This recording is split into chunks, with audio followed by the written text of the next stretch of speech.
Buenos días muchachos, entonces vamos a trabajar lo que es resistencia eléctrica, ¿sí? Entonces continuando con lo que es electrostática y electricidad. Bien, entonces sabemos que el voltaje o la diferencia de potencial es lo que posibilita el movimiento de cargas a través de un conductor, ¿sí?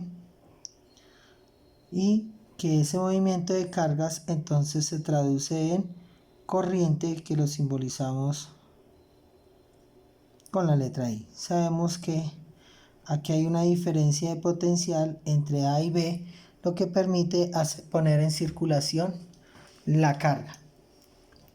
Ahora bien, que se mueva más rápido o lentamente estas cargas a través de un conductor depende de algo que vamos a llamar resistencia eléctrica. El estudio de estos aspectos los realizó el señor Ohm. Entonces, una primera actividad va a ser que ustedes me consulten la biografía del señor Ohm. Bien, entonces la resistencia depende de varios factores. La resistencia la vamos a abreviar con la letra R. ¿Listo? Vamos a ver cómo relacionamos más adelante la resistencia, el voltaje y la corriente. ¿Listo? Bien, por ahora hablemos solo de lo que es la resistencia. Primero que todo, la resistencia, ¿sí?, va a depender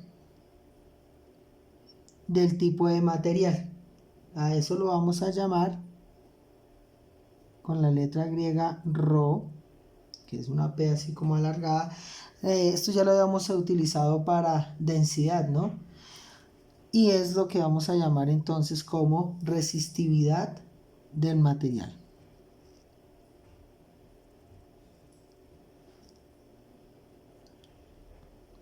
Hay tres tipos de materiales. Están los conductores, los semiconductores y están los aislantes, ¿sí?, o no conductores. De esto ya habíamos hablado anteriormente. Entonces, ¿qué pasa con los conductores? Los conductores son aquellos materiales que tienen en sus átomos tienen muchos electrones libres. ¿Eso qué quiere decir? Que son átomos que tienen en su último nivel de energía está muy incompleto, y por estar muy incompleto pues ellos desean cederlo. Por medio de una diferencia de potencial, entonces yo puedo lograr que esos electrones se pongan en movimiento. Entonces, los conductores son aquellos que permiten el movimiento de la carga fácilmente. Entre ellos encontramos el cobre, ¿sí?, encontramos el oro, encontramos la plata y en sí los metales, ¿listo? Entonces también cierto tipo de hierro. No todos los conductores tienen la misma capacidad de conducir. Si miramos entonces, la conducción del oro es mucho mayor a la conducción que tiene la plata, y la plata tiene más conducción que el cobre. Pero hay que analizar también los costos, ¿no? Es más fácil tener una red de cobre, que es lo que se utiliza hoy en día, a tener una red hecha de plata.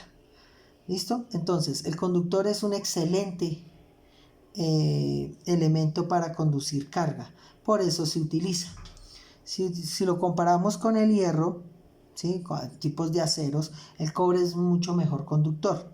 Por eso se utiliza el cobre. Sigue siendo algo costoso, pero es más viable tener unas redes hechas en este material.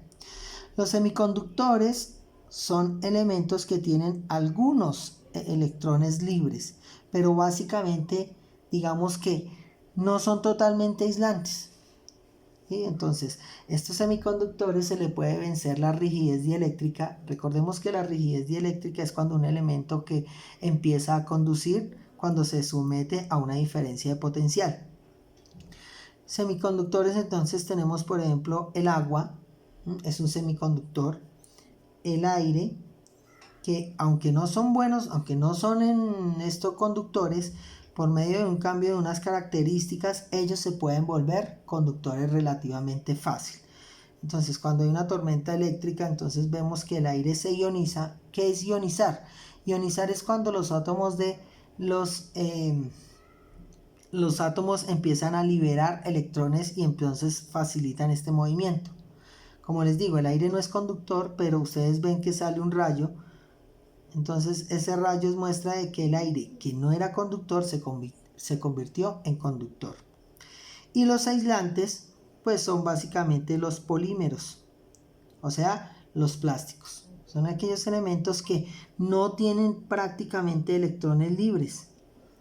Entonces es muy difícil, el último nivel de energía de los átomos está completo, entonces es muy difícil que ellos se vuelvan conductores, pero puede suceder. Si usted somete un polímero a altísimas tensiones o diferencias de potencial, pues se vence su rigidez dieléctrica y pasa de ser un no conductor a un conductor. Bien, entonces eso nos habla de la resistividad del material. Entonces, esta resistividad, si el cuerpo tiene baja resistividad, entonces quiere decir que va a conducir muy bien la carga. Si tiene alta resistividad, significa que los electrones difícilmente se van a mover a través de él. ¿Listo? O sea, si yo hago una red eléctrica, si yo hago una red con un elemento semiconductor, pues los electrones difícilmente se van a mover a través de él. Y entonces la carga que va a pasar va a ser menor. De ahí entonces que la resistividad, ¿sí?, es directamente proporcional a la resistencia, es directamente proporcional a la resistividad del material. Entonces, para esto hay una tabla que ustedes me van a hacer el favor de consultar, donde van a poder mirar entonces la resistividad que tienen diferentes materiales. Las unidades de resistividad, ya ahorita vamos a ver, entonces será el ohmio por metro. Como Ohm fue el que hizo el enunciado, todo el estudio de la resistencia, pues le puso a la unidad de resistencia ohmios, ¿sí? Y esa tabla viene dada en ohmio por metro. Ya ahorita hablo entonces de las unidades de esto. Entonces me van a hacer el favor y consultan diferentes materiales. Ahí van a ver entonces elementos como el cobre, ¿sí?, que tiene una resistividad, por ejemplo, del cobre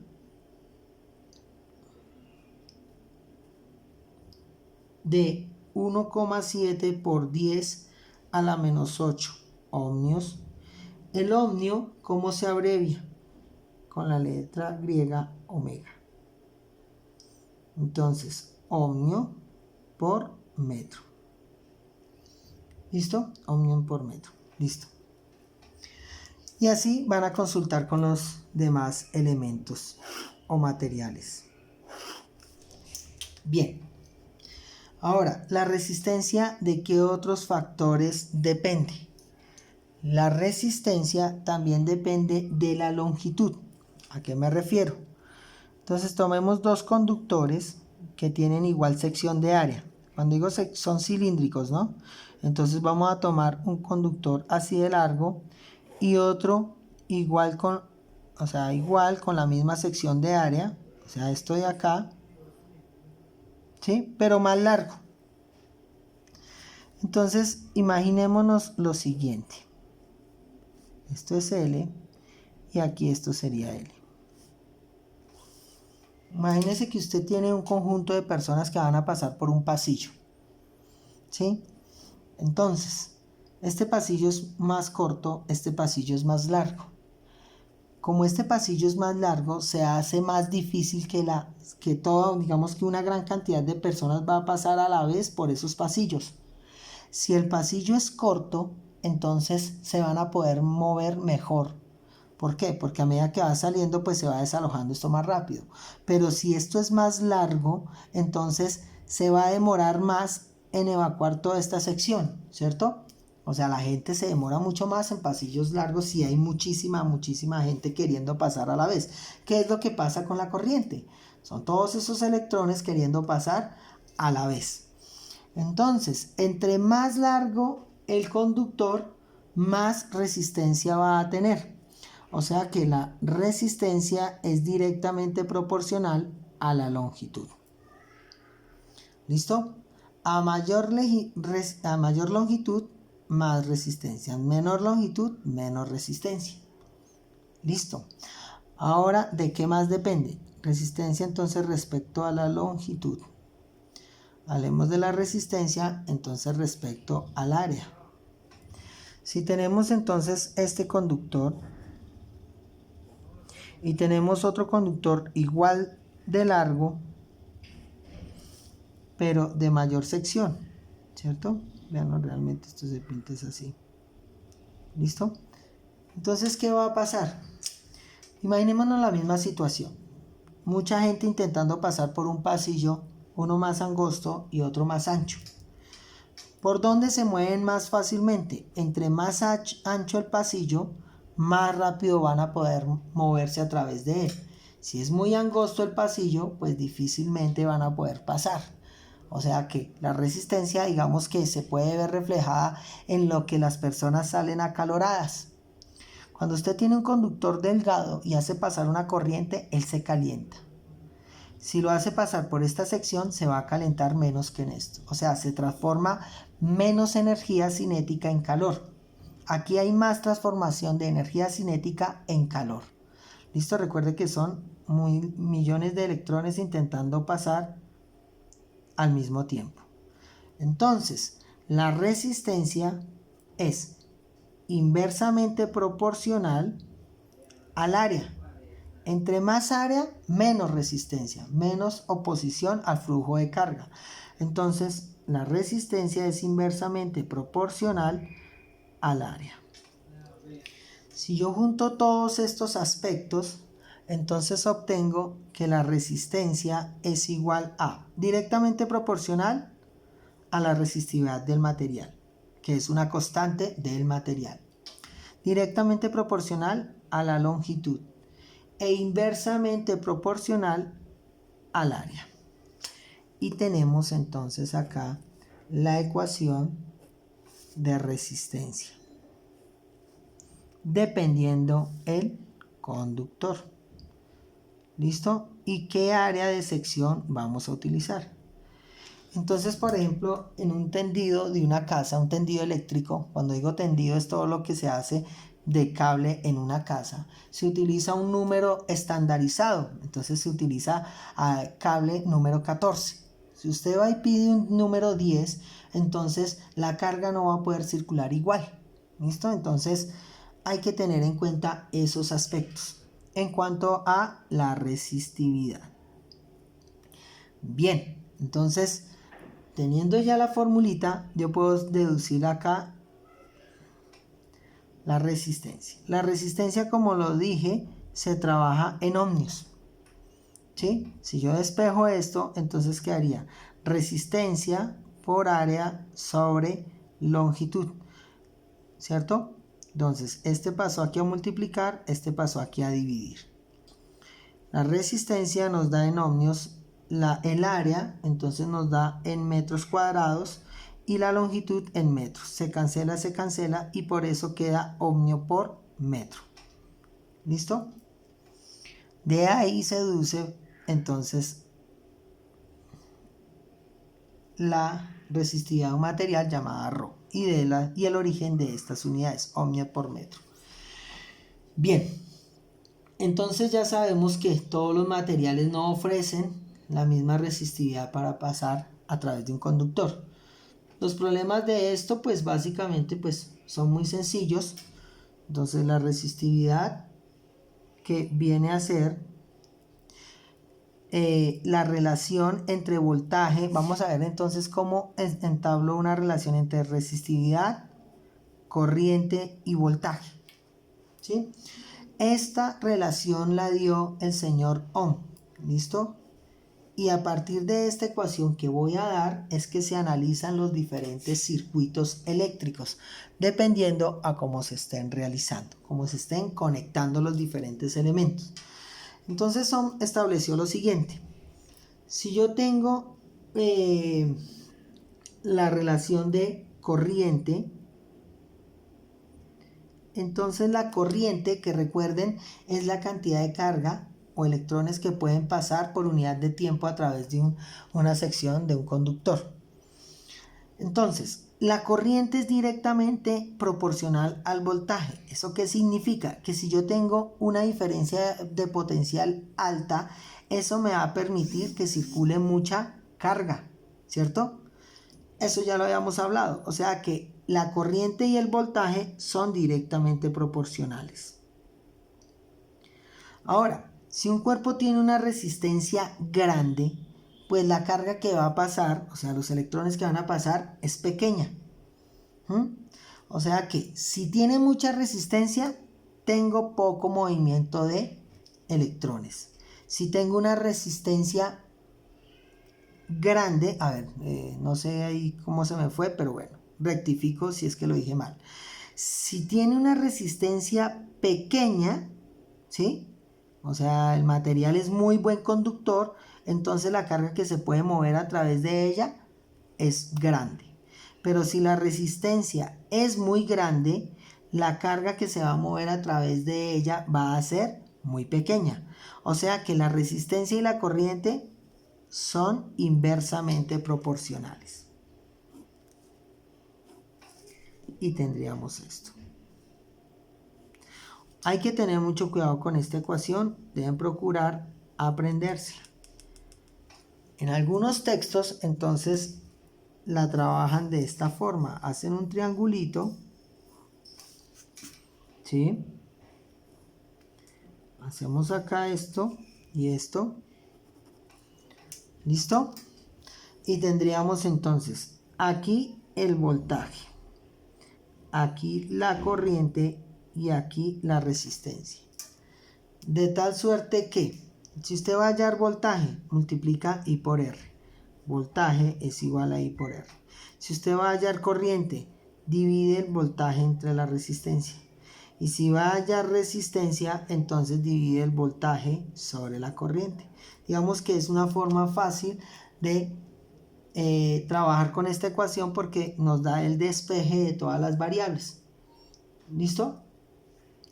Entonces, voy a pasar acá, tener en cuenta la ecuacioncita. Entonces, yo prefiero aprenderme esta ecuación como VIR.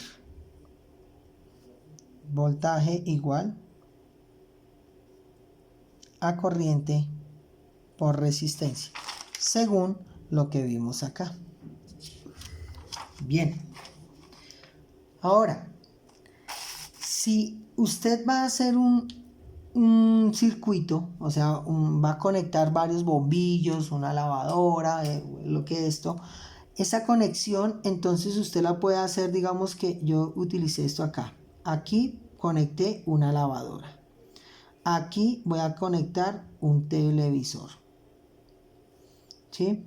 Entonces, digamos que yo lo hice aquí así, tan. ¿Listo? Y aquí voy a conectar entonces, digamos que yo lo conecté así, un bombillo. Listo. Aquí digamos que yo tengo la fuente de voltaje. Recordemos, el largo es positivo, el cortico es negativo. Entonces, si yo estoy utilizando cobre, ¿sí? Si yo utilizo cobre, el cobre es un conductor óhmico. ¿Qué significa eso? Si usted utiliza cobre, entonces no va a tener que hacer cálculos de la resistividad que ofrece el material. Sabemos que la lavadora, el televisor, el bombillo ofrecen una resistencia al paso de la carga, ¿sí? Y esa resistencia es lo que ellos transforman en trabajo. Aquí en mover un motor, aquí en transformar energía cinética en energía lumínica, aquí en mover unos electrones hacia una pantalla dependiendo del tipo de televisor que sea. ¿Listo? Pero lo que hacen es una resistencia cada uno de estos, R1, R2 y R3. Esas son resistencias. Se oponen a el flujo de carga para realizar un trabajo. Pero el material vendría a ser otra resistencia, ¿cierto? Por lo que acabé de decir, depende del área, de la longitud y de la resistividad del material. Pero si usted está utilizando cobre, entonces no tiene en cuenta esa resistencia que ofrece el material. ¿Y por qué? Porque es un conductor óhmico. Si usted decide utilizar un conductor como hierro, ¿sí? Alambre de hierro, el hierro ofrece una resistencia alta. Entonces ahí sí habría que tenerla en consideración. Pero como todos los circuitos nosotros los hacemos es con cobre, entonces no hay que contemplarlo. ¿Listo? Bien, a esos conductores se les llaman conductores óhmicos. El hierro entonces no es un conductor óhmico. El oro es un conductor óhmico. La plata es un conductor óhmico. Pero usted no va a encontrar, digamos que en los circuitos integrados del computador, eso sí encuentra circuitos hechos en oro. ¿Listo? Porque necesitan gran conductividad. Pero son porciones muy pequeñas. De todas maneras, ahí tampoco se tiene en cuenta la resistividad del material. Entonces, cuando utilicemos conductores óhmicos, no vamos a tener en cuenta ni la longitud, ni el área, ni la resistividad del material.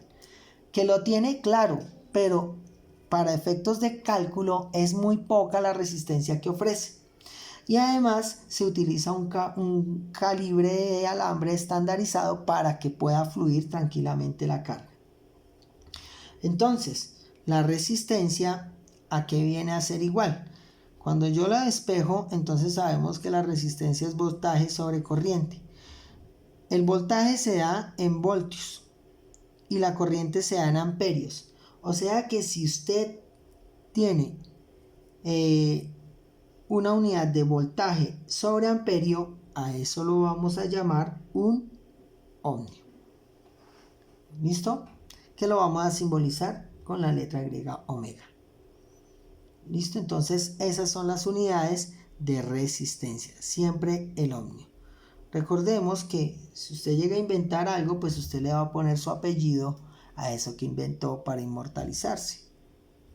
Bien, entonces veamos, digamos, un problema que se pueda presentar sobre esto. Digamos que tenemos un conductor que tiene una longitud de 200 metros. ¿Listo?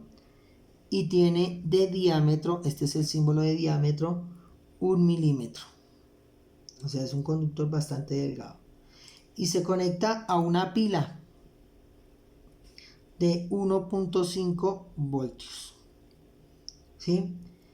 Y se hace circular una corriente de 3 miliamperios. Esto es un submúltiplo, ¿no? Entonces ya miramos. Me dicen cuál es la resistividad del material. Si yo hago el gráfico de esta situación, entonces tendría algo así. Tendría aquí el conductor, aquí está la pila, positivo, negativo. ¿Listo? Aquí están los 200 metros de alambre. ¿Sí? Y pues me están diciendo, recuerde que la corriente va del positivo hacia el negativo. Y entonces tendría que calcular qué resistividad tiene este material. No nos están diciendo de qué material está hecho. ¿Listo? Entonces, la solución de esto sería la siguiente. Tenemos entonces los datos. Sabemos que de acuerdo a la ley de Ohm, ¿sí? Corriente es igual, que lo podemos simbolizar con mayúscula o minúscula, a voltaje sobre resistencia. Y asimismo entonces la resistencia es igual a voltaje sobre corriente. Entonces, ¿qué voltaje tiene la pila? 1.5 voltios. ¿Listo? ¿Qué corriente está pasando? 3 miliamperios, o sea, 3 por 10 a la menos 3 amperios. Recuerde que es un submúltiplo. Hacemos eso, esa operación, y eso nos da 0,5 por 10 a la 3 ohmios, porque estamos relacionando voltaje sobre corriente. ¿Listo? Entonces, para eso, ahí por ahora usé la ley de Ohm.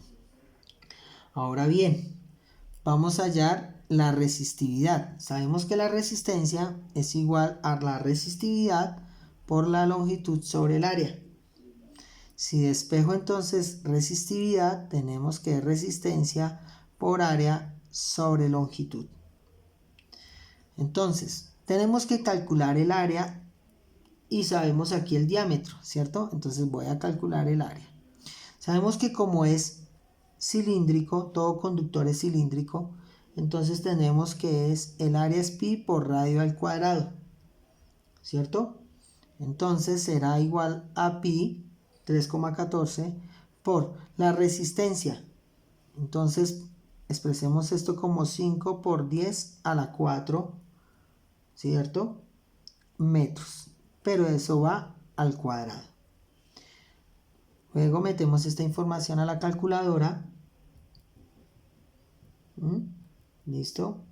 Y eso nos va a dar 7,85 por 10 a la menos 7, ¿sí? Metros cuadrados. Y hallé la sección de área, ¿listo? Del conductor. Y bueno, luego ahí ya puedo hallar ρ, o sea, la resistividad del material, que será resistencia 0,5 por 10 a la 3, o si usted prefiere 5 por 10 a la 4 ohmios por 7,85 por 10 a la menos 7 metros cuadrados sobre la longitud. O sea, estoy usando esta fórmula.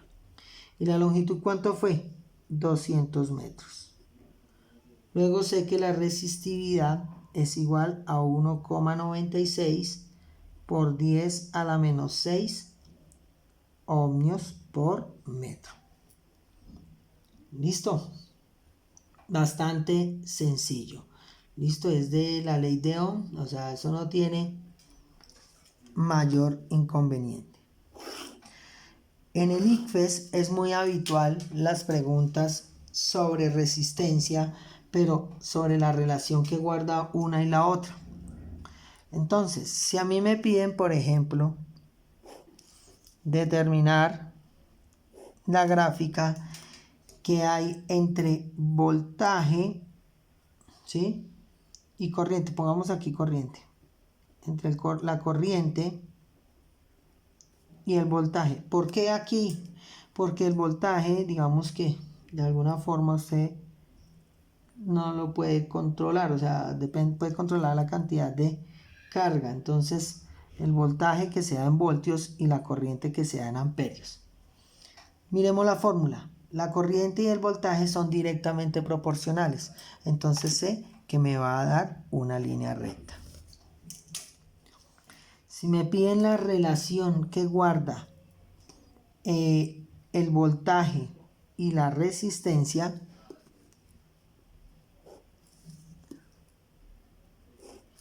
entonces la resistencia en ohmios, el voltaje en voltios. Entonces, ¿qué va a pasar? El voltaje y la resistencia son, aquí lo ven, directamente proporcional. ¿Por qué? Porque si usted tiene un conductor de mucha resistencia, ¿qué va a necesitar? Poner más voltaje para que pueda circular más carga. Entre más resistencia tenga, más voltaje va a necesitar poner para que pueda circular la carga. ¿Listo? O visto de otra forma, aquí van a llegar unos electrones y aquí salen menos electrones porque se demoran en pasar esto. Se establece una mayor diferencia de potencial. Por eso es directamente proporcional. Y ahora la relación que guarda la corriente y la resistencia en ohmios. Si la resistencia es grande, la corriente es poca. Entonces es inversamente proporcional y se ve en la fórmula, ¿no? Voltaje sobre resistencia es igual a la corriente, inversamente proporcional. Listo, no es nada complicado, es bastante sencillo. Y asimismo yo puedo hacer las gráficas entonces de resistencia, resistividad, bueno, el mismo comportamiento. Bien, entonces digamos que de esto tendríamos que pasar ahora a los circuitos simples. Por ahora voy a dejarlo ahí, ¿sí? Porque necesito que también retroalimentemos lo que hemos trabajado de corriente y voltaje en la próxima clase. Entonces, simplemente después de esto vamos a empezar a trabajar los circuitos, ¿sí? Entonces, eso es todo, muchachos. Hay unos valores de resistencia, pero a mí no me interesa trabajar mucho eso. Yo creo que así ya lo podemos dejar. Muchas gracias por la atención prestada, muchachos, y que estén muy bien.